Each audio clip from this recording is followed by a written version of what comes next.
welcome into the Heater Dynasty podcast. I'm your host, Eric Heater, your one-stop shop for all your fantasy football needs. And today we're covering Week 11, the main slate. It's going to be an 11-game slate, and it is shaping up to be quite the doozy. And I know I say this every week lately, but I'm really excited about this one. I think this is going to be a little bit of a tricky slate. So I am here to help clear up some things for you and help you figure out what top plays we should be focused on.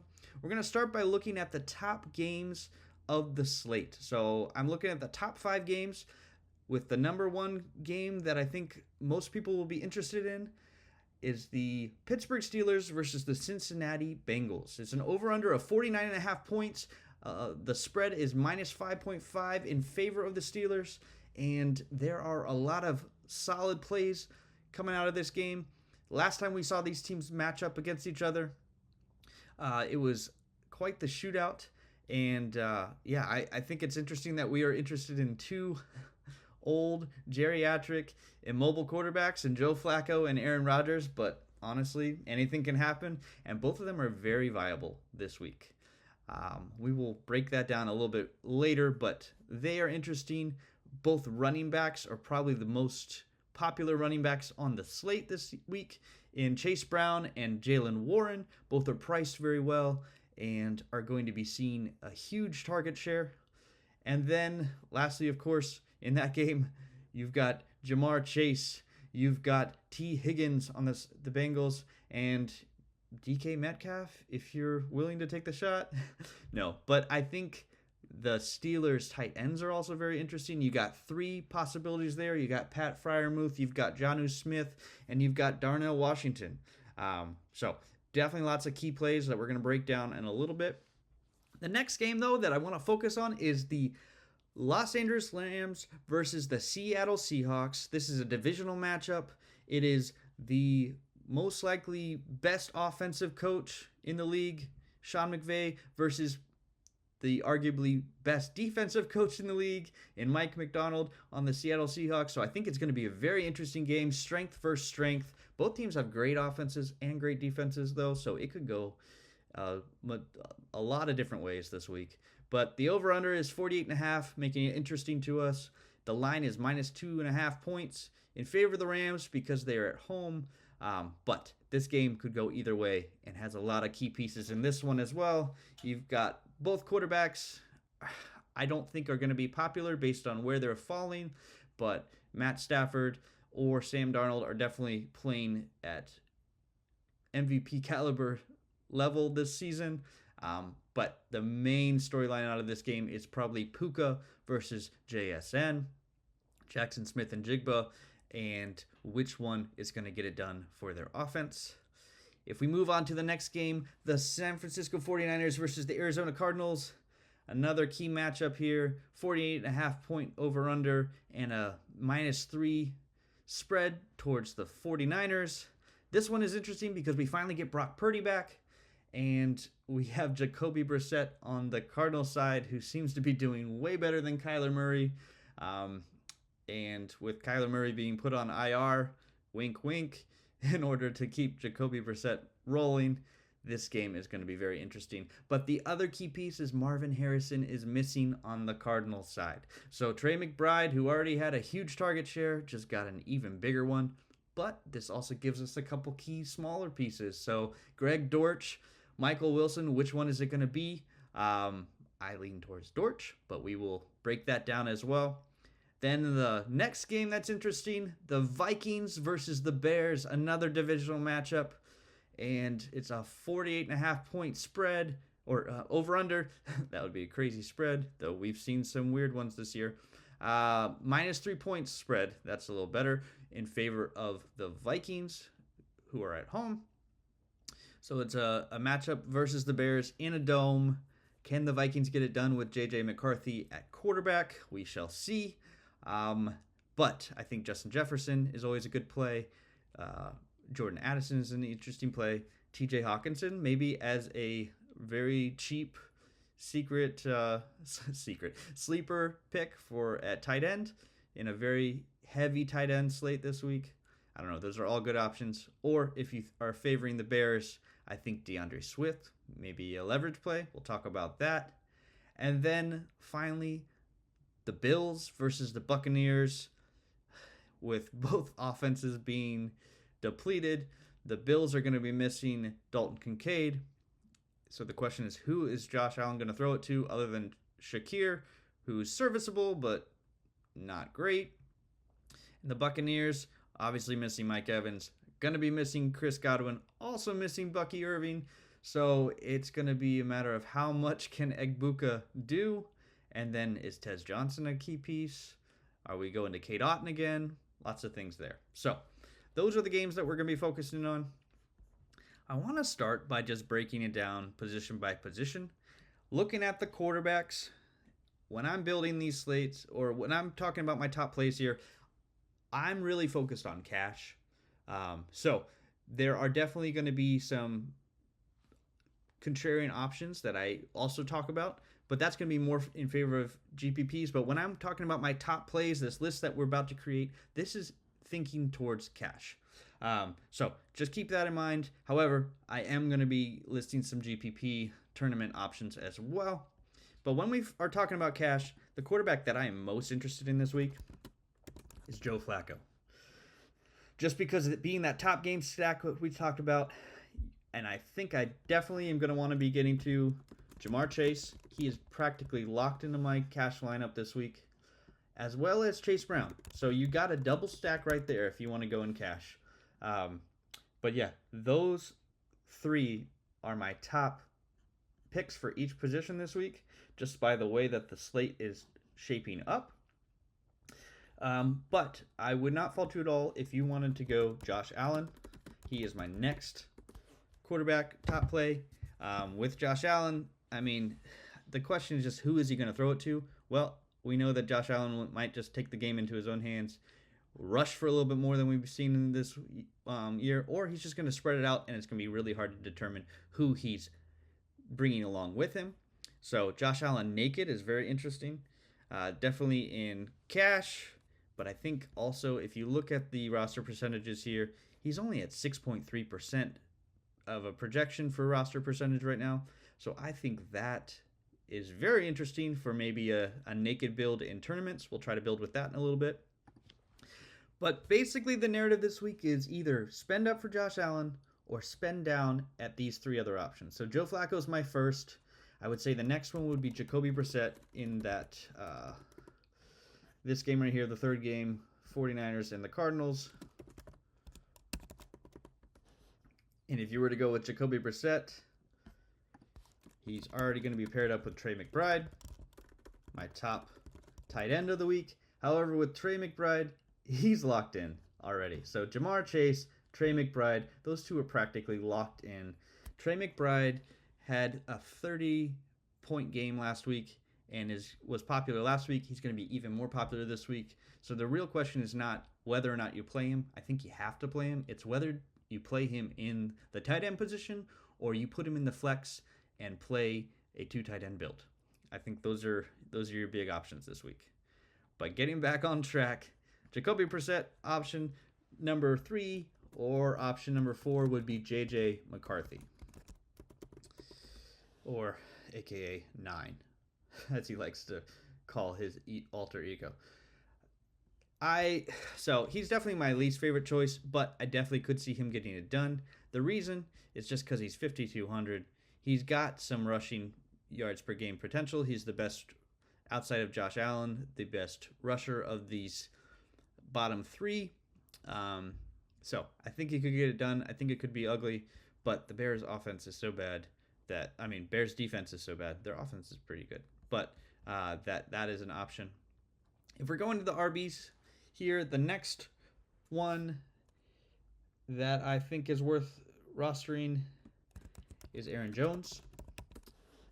In that fourth matchup, Aaron Jones has just been getting a lot more work. Jordan Mason just hasn't really been getting it done, and I definitely think that JJ McCarthy, when he's been in, we've seen Aaron Jones utilized more often, definitely in the passing game. So he's so cheap this week. He's 5,500. It creates a lot of other options for pieces that you want on the board. So I like these two. The next option is Jaylen Warren.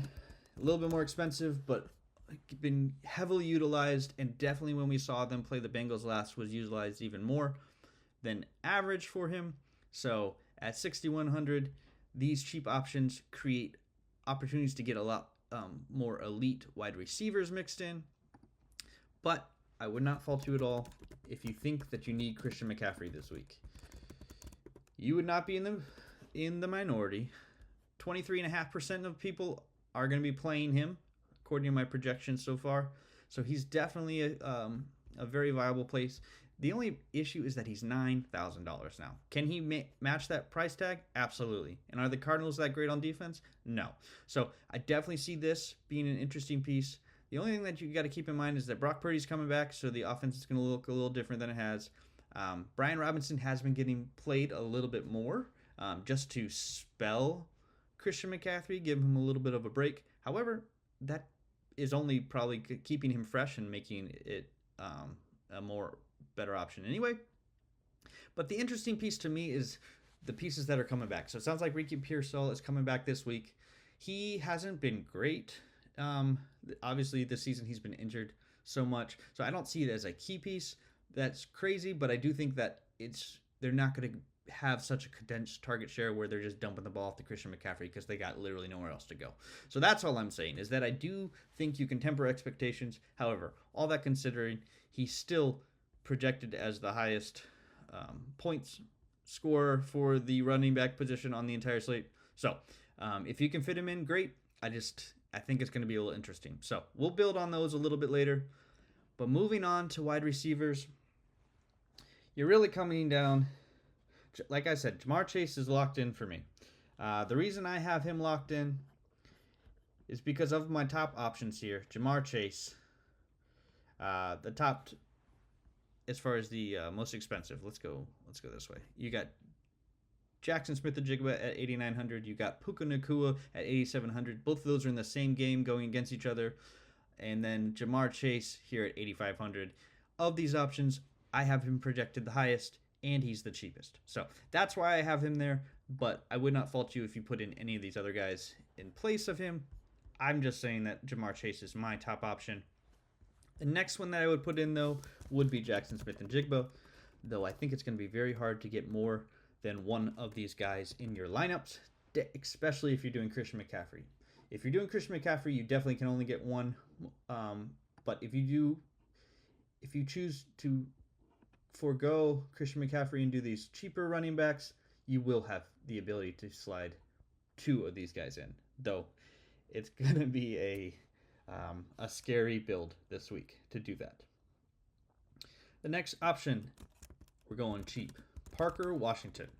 So he has been getting a huge target share for Jaguars ever since Travis Hunter went down, and even before that, he was getting mixed in a little bit more, but at 5,100, he is definitely a piece that opens up other pieces on this board.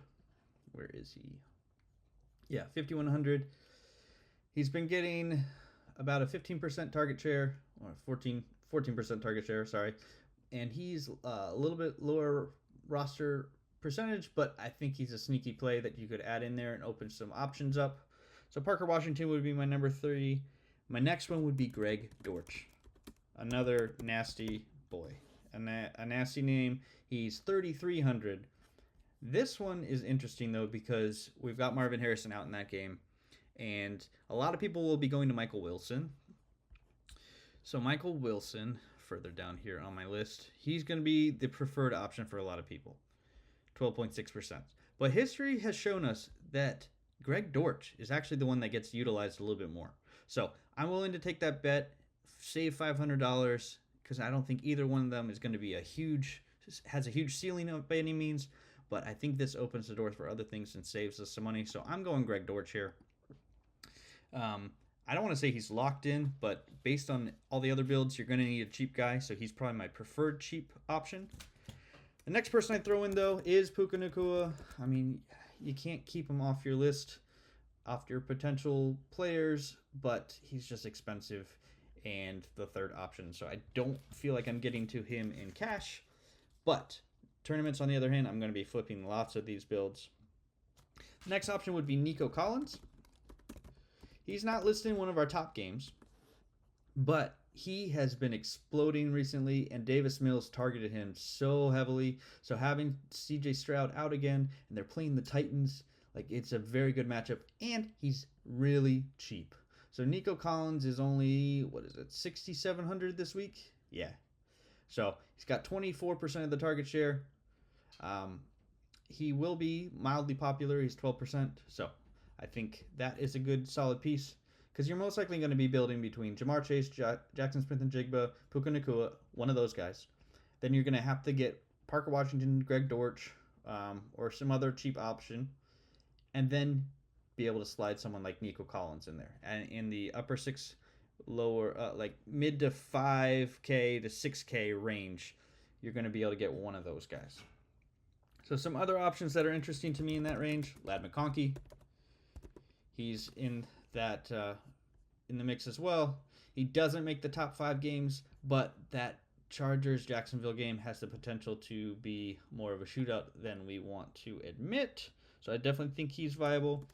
Justin Jefferson is viable. He's at 7,500 this week. Troy Franklin is viable. In the game that just missed the top 5, Kansas City versus the Broncos. And then lastly for this list, I have Khalil Shakir, just based on the fact that Josh Allen has to throw it to somebody, with Dalton Kincaid being out. So he becomes the de facto wide receiver 1. Ironically, he is a wide receiver versus Dalton Kincaid, the tight end, but you know what I mean. Tight ends. This group, like I said, Trey McBride is locked in for me. But after him, players that I would be interested in, George Kittle would be my second option, based on the fact that Purdy's back. He loves George Kittle, and their wide receiving options are not that great. I would say Kittle is probably the second or third option overall, including all the wide receivers and Christian McCaffrey. Top option is probably Christian McCaffrey, then George Kittle, and then whatever wide receiver they're targeting that week. The next one would be Oronde Gadsden. This guy has been exploding recently. He is a rookie sensation, and if we're doing a 2 tight end build, you're definitely going to have to fit a cheaper option. He's 4,600, so he's a little pricey. Might be hard to get in cash, but definitely a tournament option. For cash, if you're doing a 2 tight end build, you're going to have to choose probably a Pittsburgh Steeler option because they're so cheap.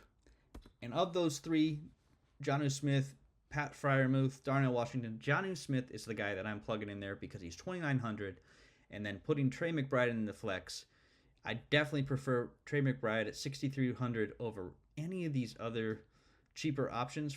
So if you think of Trey McBride as more of a more of a wide receiver in that situation, I'm definitely more interested in Trey McBride over any of those guys. So Jonnu Smith opens the door for that, so that you can get some other key pieces. I'll show you in a second when we do some builds. Then for defenses this week, it's ugly, but it seems like everybody is plugging in the Titans this week. They have if we get down to the defenses here, what is their roster percentage? So it's at the very bottom here. 14.1% of lineups will be featuring the Titans, and I think that's conservative. I think it's going to be higher than that. Just plug them in. Hold your nose. It saves money for everything else. With that many people doing it, it doesn't really matter if they succeed or not because they're so cheap. Next one would be the Texans. I'm just going to throw these in quickly. Chargers, Broncos. Ooh, we got to go down one. Broncos, and the Packers. So, like I said, for cash, put in the Titans. Don't even think about it. For tournaments, you can get a little different. But for my top leverage plays of this week, because I think the running backs are going to be so heavily targeted in cash, it's always smart to get off some of those cheaper options. And the ones that stick out to me, James Cook at 7,300 is just too cheap for what his role is going to be in a game where they are favored by 5.5 points. So James Cook is 7,300. He is going to be ignored based on where he's falling. All these cheap options here, he's kind of fallen in that weird dead zone. So people will probably be more in favor of playing Josh Jacobs against the Giants, Bijan Robinson against the Panthers, and then obviously Christian McCaffrey versus the Cardinals. So James Cook is the one that's going to kind of be the odd man out, though I think he is set up to really play well this week. The next one is a very cheap option if you were going to go the opposite way. Kenneth Gainwell. He's heavily involved in the Steelers offense. He's only 4,100, and if you were to play this, it would open up the possibility of putting more wide receivers, more expensive wide receivers in there. Or if you're doing a double tight end build with George Kittle and Trey McBride, those two top options, that'll open up the door as well. But he's just a salary saver, and I think quietly can get you 10, 11 points and basically triple his value there. Then the last option would be Dalton Schultz. Oh, no, hold on. I'm reading the wrong list here. Yes, we're talking about Kenneth Gainwell. Sorry. He's my top. He's going to be a dart throw, so just don't mind me. I wrote too small on my page. Okay, yes, this makes more sense. My leverage plays were all running backs. So James Cook, Josh Jacobs would be the other one that kind of fits in that same mold. A little bit more expensive, but 7,800 may also be kind of falling in that gap. And then DeAndre Swift was the other one, sorry. DeAndre Swift, the thought process here. So in that game, DeAndre Swift in the Vikings-Bears game, a lot more people are going to be targeting Aaron Jones. Flip the script, take DeAndre Swift, who had a great game last week, and will be also involved in both the rushing and receiving game. So that was my thought there.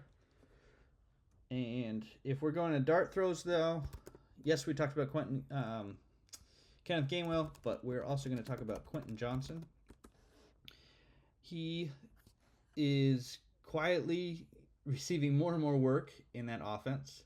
And like I said, that Chargers game is a sneaky one. Chargers versus Jaguars, I could definitely see it shooting out, and I definitely see it being a more pass-heavy approach.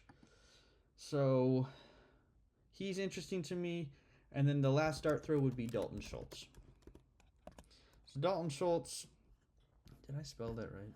Where is Dalton Schultz? Yep, cool. So Dalton Schultz has been quietly on quite the heater recently. No pun intended. But he has been heavily targeted by both C.J. Stroud and Davis Mills. And in the game where I think the Texans are going to have their way with the Titans, I think that is a sneaky play. He's only 3,900, so he saves you some salary as well. So I'm thinking more tournament builds if you're getting off the Jonnu Smith or the popular Steelers tight ends. That would be another alternative. But taking all this information, let's go over and look really quickly at some player pools. All right, so to move on to see what a cash lineup would look like, I went ahead and created a couple with the different players just to kind of show you some options. I haven't done too much yet, so I'm probably going to be tweaking these.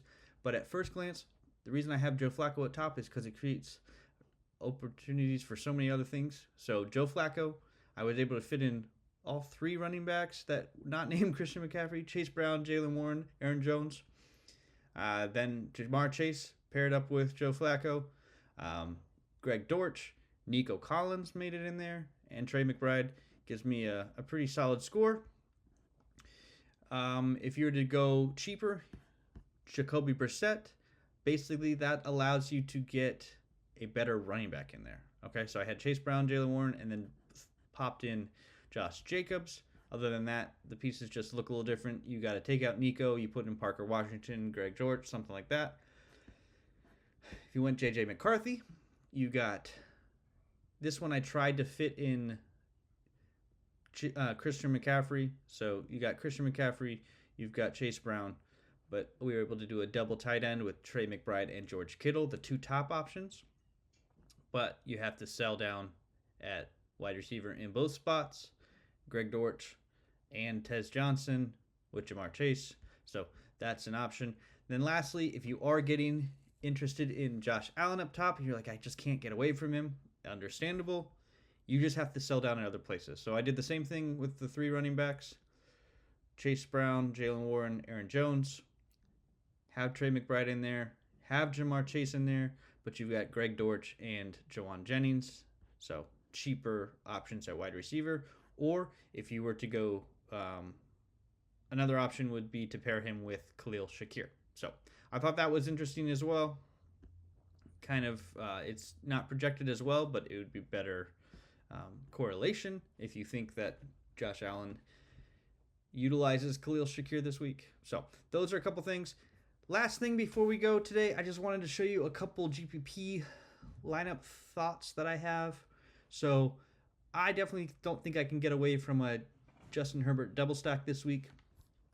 I've got my top option is probably Justin Herbert, Ladd McConkey, or Oronde Gradson, but you could plug in any of these guys. You could do Quentin Johnston with Gadsden. You could get rid of Gadsden altogether, do 2 Ladd McConkey, or for that matter, Keenan Allen. I think any of them are interchangeable. You just kind of have to figure out what combination you like. But I think there's a lot of options there. And then a bring back for the Jaguars. It could be Parker Washington. He's a very popular choice. Or if you wanted to get different, you could have Travis Etienne as an alternative to all the other popular running backs. So he is in the same price point as your Chase Brown, your Jalen Warrens, and everything. So that's interesting. And then build from there. Because let's just try it. So let's go back to the original. Let's do Ladd McConkey, Oronde Gadsden. Let's go Josh Jacobs. Actually, no. Let's go James Cook. And let's throw in Trey McBride because why not? And then for defense, let's get a little different. Let's go.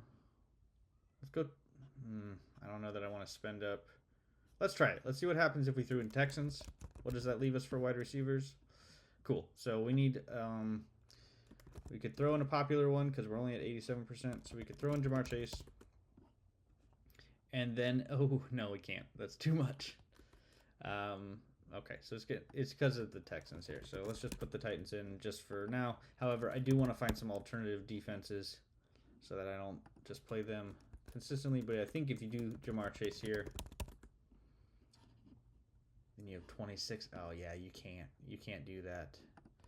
So if we got off Jamar, let's do a little build here. So Emeka Ibuka, correlation with James Cook. And then you got 3,900. You could throw in Greg Dortch again. Or in this case, throw in maybe Michael Wilson, do a switch. Okay, I don't know. That's something. So that's a good roster percentage place that we'd like for tournament builds. And could be interesting. Actually, if we're...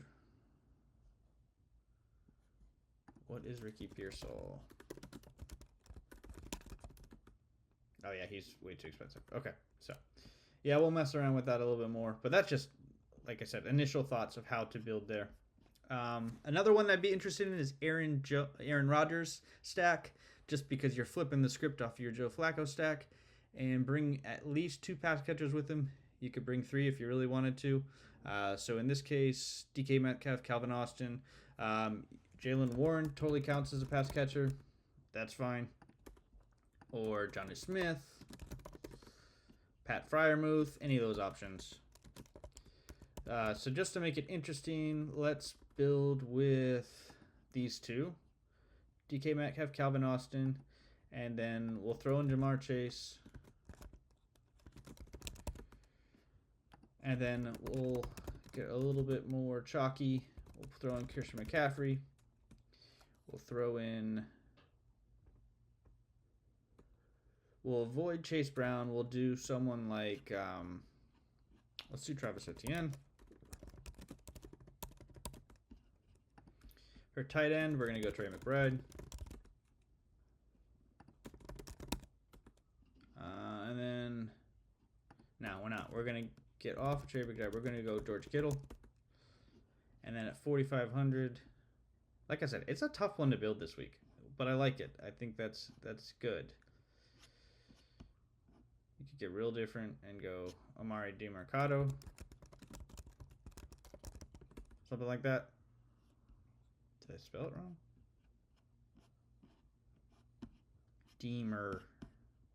I always do that. It's E, not A.